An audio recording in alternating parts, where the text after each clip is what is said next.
The conditions in this cave support a microcosm of unique, possibly predatory life forms. Detecting an artificial structure somewhere in the region.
Warning, maximum depth reached. Hull damage imminent.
Integrating new PDA data.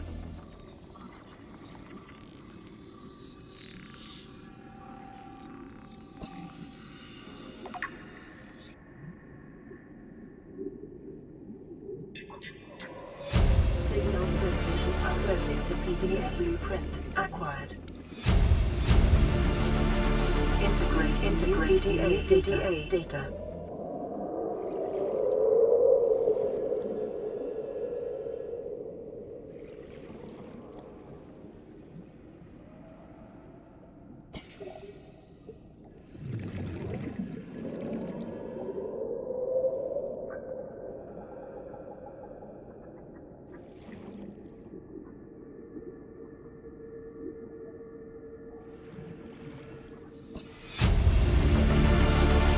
Integrating new PDA data.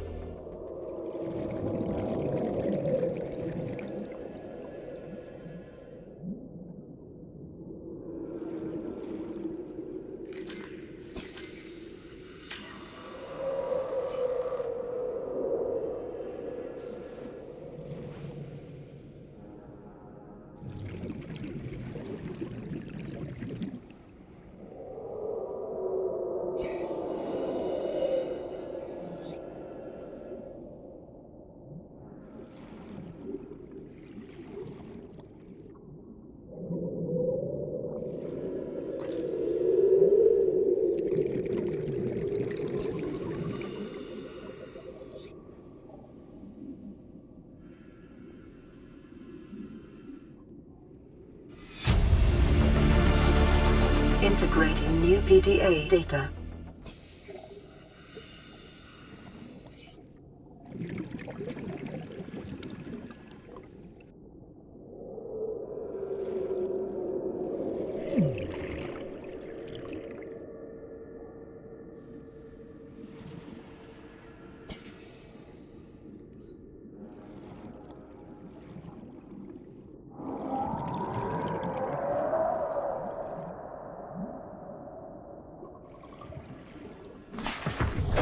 Welcome aboard, Captain.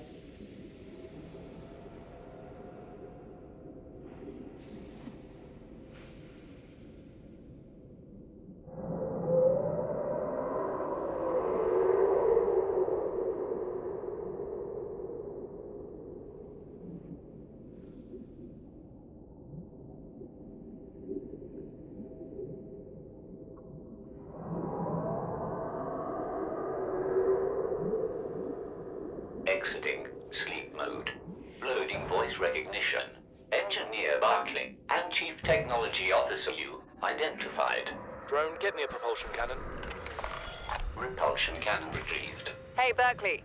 Install that circuit box with that repulsion cannon and you'll punch a hole in the cargo bay. Damn it, Drone, I said propulsion, not repulsion. Recalibrate sensors. Senses recalibrated. Sensors aren't the problem. I tweaked the program. It's like you now. It doesn't like being told what to do. Drone, I know... His name's Albert now. Albert, I know it's not your fault, but it would really help me do my job if you'd bring me what I asked for. Thanks for your time. Propulsion cannon retrieved. Thank you. Now go away. Entering hibernation mode. Boss, this hobby of yours isn't making my job any easier. Or safer. Maybe so, but it's all that's stopping me from being so bored I take a spacewalk in my skivvies.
New blueprint acquired.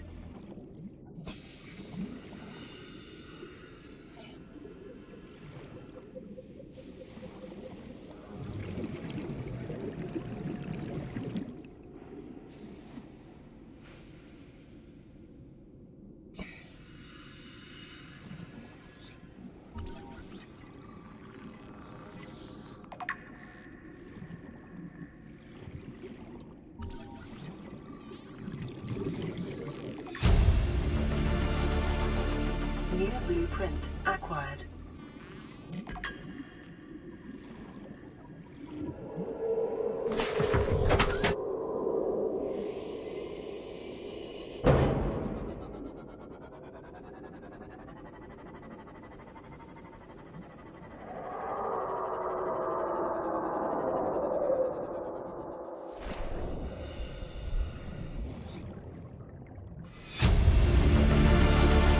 Integrating new PDA data.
Seek fluid intake.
Seek fluid intake immediately.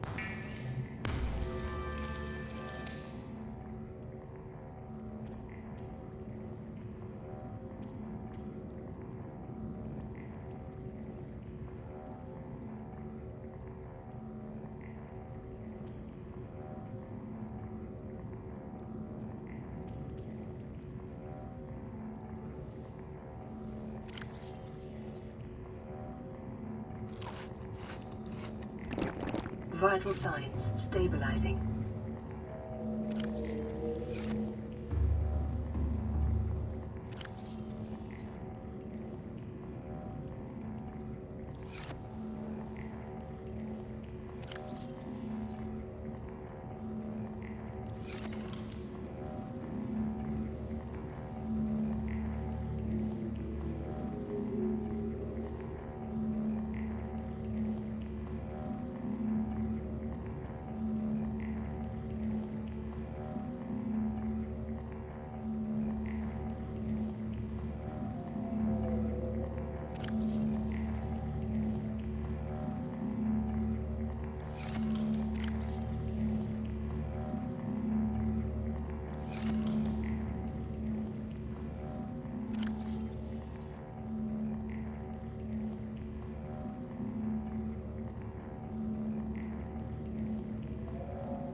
I'm not really a doctor. I know that's what my ID says, but I never have been. Cheated the medical exams. What does a doctor these days need to know about manually resetting bones? When was the last time a top surgeon actually cut someone open? That's what the robots are for. Doctors these days read diagnoses off of computer readings. For that, I'm perfectly qualified. But what good is it when I'm not connected to the main network? I'm bleeding. I've got glowing green pustules growing on my hands. I run a self-scan and it tells me I've got skin irritation. The only thing I studied in medical school was how to lie convincingly. What the hell do I know about how to treat an alien disease? I think I'm actually going to die down here.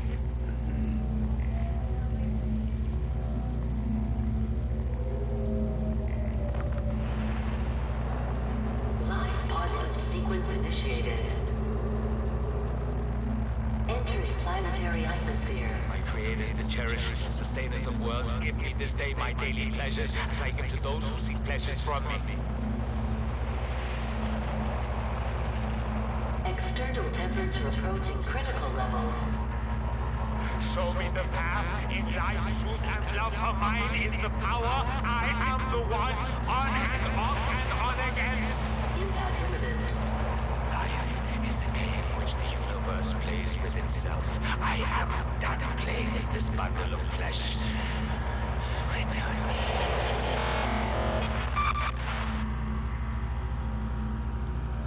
How's his log? It's the day of the crash. I don't know what the heck has happened. I'm scared and I'm not going outside. There are shadows in the water under the hatch, but I can't tell if they're rocks or aliens. And there's weird-looking caves nearby. The Aurora was carrying everything needed to build the phase gate. Mobile vehicle bays, bioreactors, propulsion cannons. It had a cinema. There was a zero-G gym. My cafe. I don't understand how we're here now. I don't know why no one's coming for me. I'm going through all my logs now. Keen, this is Aurora. Come in. This is Keen. Light pod detached to Cape Cannon, forward in 30 seconds. The computer has identified a landmass at the attention coordinates. I want you to regroup the crew there. Understood, but They are your responsibility now. Don't let them down. Captain, you need to evacuate. Negative. You'll need the ship in one piece if you're going to contact HQ on the long range. I'm attempting a controlled descent. Captain!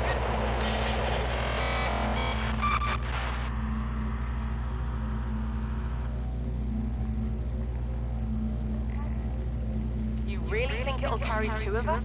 Your regular sea glide tows a mass of 80 kilograms at over 30 kilometers an hour. The power cell rig for this Go to one the side should of double it. that. You think there's something out there that's faster? I'm sure. And that's assuming it doesn't overload 3 meters from the light pod. You're calm about this. I'm seeing the engineering problem. If I stop seeing the maths, I'll be terrified.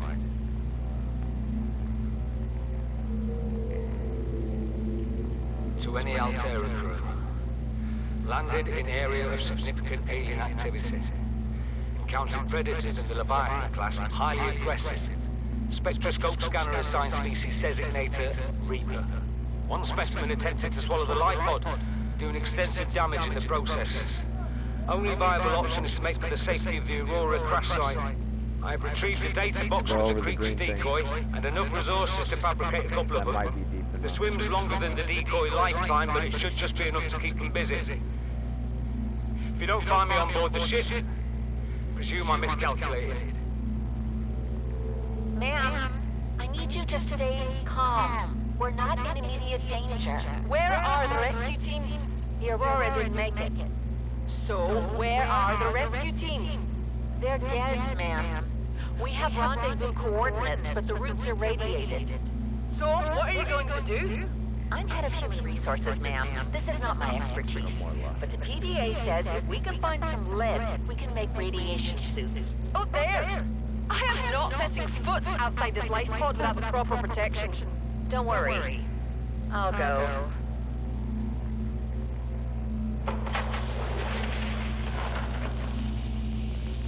What are you doing? You were gone so long. I thought you drowned. Put the flare down! I was going to try and attract someone's attention. That's not a distress flare! Stop waving it around like that, you'll catch the fuel line!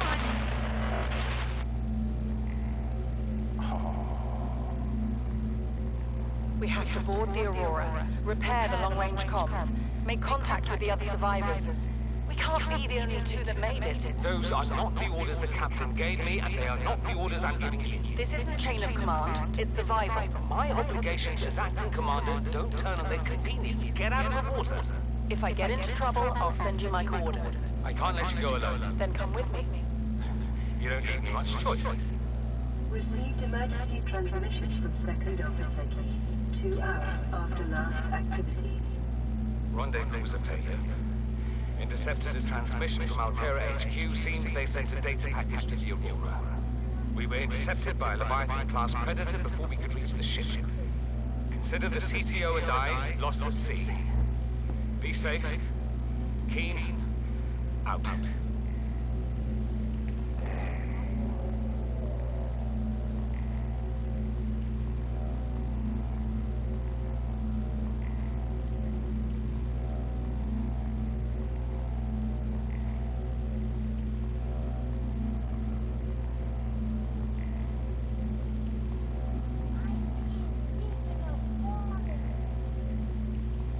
No.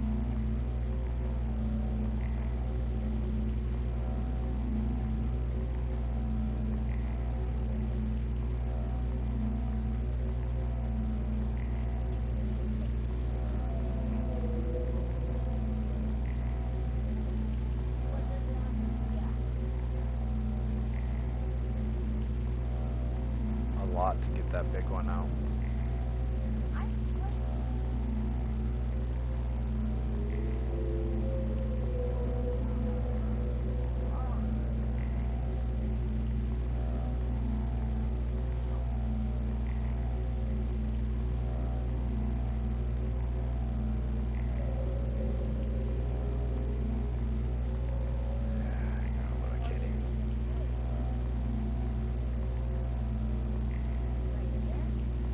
Yeah.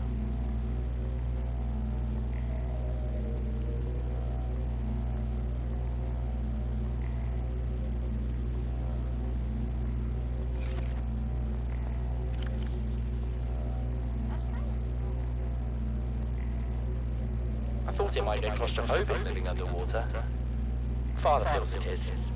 He'd tell me it was childish, but I stare out the window and sometimes I think how lucky I am to see this world up close. Back on the island, I wouldn't have believed the creatures that live down here. The fish, they glow. There's one that's 90% eyeball. Snakes twice the length of a habitat compartment. Certainly, it's not all friendly. Most of the plant life is toxic. Learned that the hard way. But I've managed to coax some marble melons into growing indoors. And when they don't cover our dietary needs, well, we eat the fish themselves. It's a bit gross, but it's nothing they wouldn't do. I've been attempting to document my findings. Father approves. He says understanding is power, that the more we know about this planet, the more we can use it to our advantage. I'm just doing it because it's fun. It's not easy without proper equipment and network access, but the old-fashioned way, observing, taking notes, testing theories, shows me the world in a way a spectroscopic analysis never could. Lately, I've been watching the crab snakes. They ambush their prey as it tries to feed on the mushrooms they hide in. What they don't eat settles on the seabed, which fertilizes the mushrooms, which feeds the herbivores, and so the chain continues. Co-evolution gives me the fuzzies.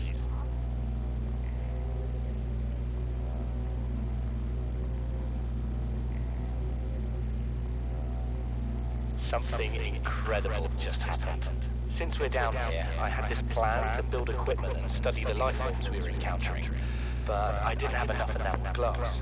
So, I started looking for a natural substrate that would strengthen the glass we have, and those stalker teeth we've been finding would fit the bill. Only, well, we needed more. That's when Marguerite got interested. She actually listened to me, more than I can say for Father, and I worked up the courage to talk about my more tentative theories. When I told her they were attracted to metal deposits, that their teeth get dislodged when they pick them up, her eyes narrowed and she dashed out of the room. 3 hours later, she came back, her pack loaded down with stalker teeth. I asked her about it. She shrugged and said my theories were good. Said she had them eating out of the palm of her hand. I think she meant it literally. She is incredible. She went out to the kelp forest armed with just a heat blade and went fin to fin with a pack of stalkers. On the one hand, that is the coolest thing I have ever heard. On the other, well, I hope the stalkers didn't come off worse than Marguerite did. She had a huge gash on her forearm. I don't think things went as smoothly as she made out. What's the point in surviving here if we have to kill everything that makes it so wonderful?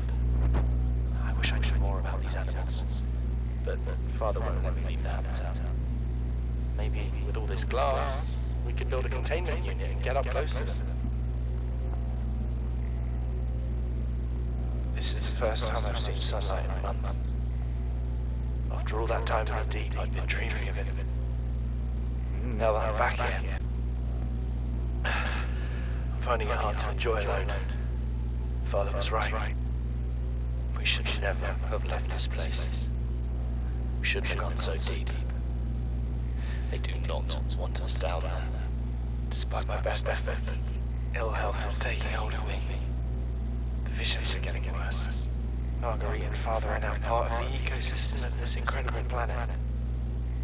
It's reassuring to know that when I go, I'll join them. Until then, well, there's always the view. This island is a godsend. Look out of the window. No predators, fresh food. No building materials, nothing left of the ship. And your kid says we're gonna starve without more grow beds. Speak up, kid. It's true, Father. The natural growth rates are too slow to keep supporting us. All I'm saying is ocean's got us surrounded. No use hiding. Sooner or later, we'll get our feet wet. The rest of your life may have been a fight made up, but I've made my decision. You want to forfeit your emergency pay to take a swim? Go ahead. Believe me, I'm thinking on it. Son, I said wait for the storm to pass. Your life's more valuable to me than a plant patch. You stopped being in charge when the ship you were captaining sunk. I'll stop being in charge when you take charge of yourself. Say, Chief. Chief! What? Do you know how to drain those grow beds of 40 tons of storm water? Or how to conjure food from the air? I know how to prioritize. I'm just saying, if that's so, what's your boys like working to you today? If tomorrow you're gonna be so hungry you start wondering what he tastes like, let him go deal with your plans. Son, go deal with the plants. Bart, Torgal has disembarked the habitat. Interfere with my family again, and we'll risk your lives. I will leave you here. Do you understand me? No rescue coming, Chief. Not in time. No staying here neither. This rain keeps falling, sooner or later this place will be buried. Only choice we got is whether to get buried with it.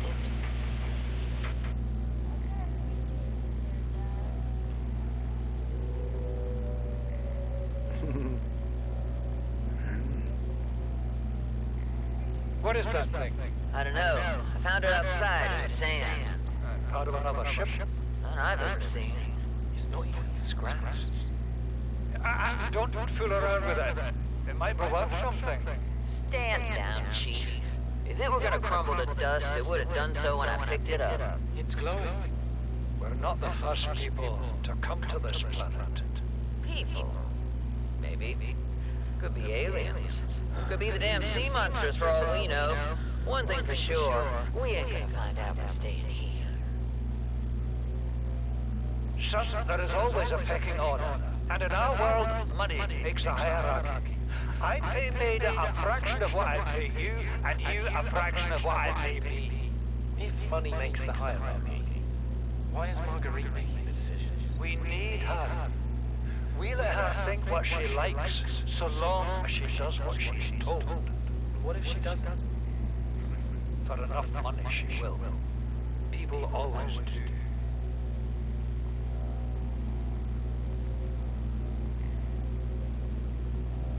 We're already 200 meters below sea level.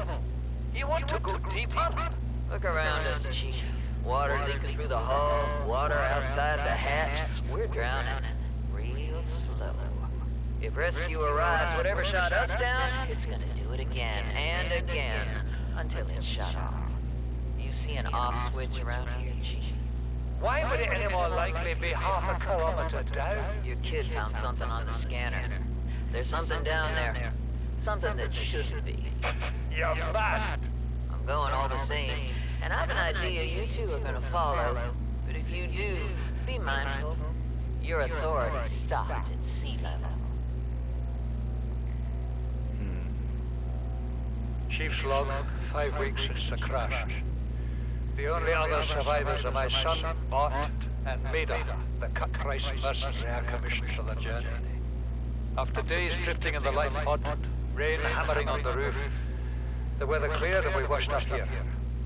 I had Maida salvage the Degazi wreck, set Bart to finding us a stable source of food.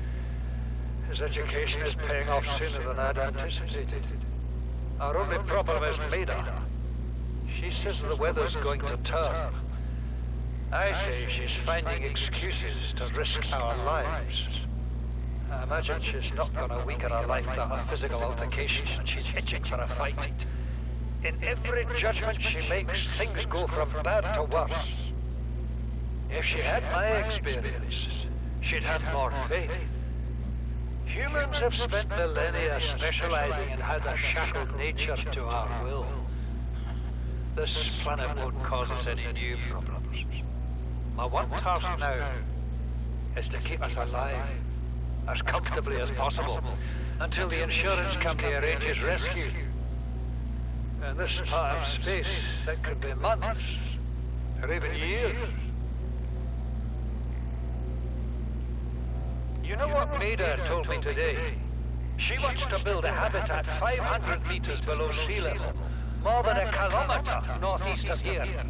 And she needs Bart and I to do it. She's got it into her head that she can save us if she just acts recklessly enough. But I've hauled Star Wars to Neptune, Plasteel to the Federation. This family operates 9 different mining colonies across the Ariadne Arm.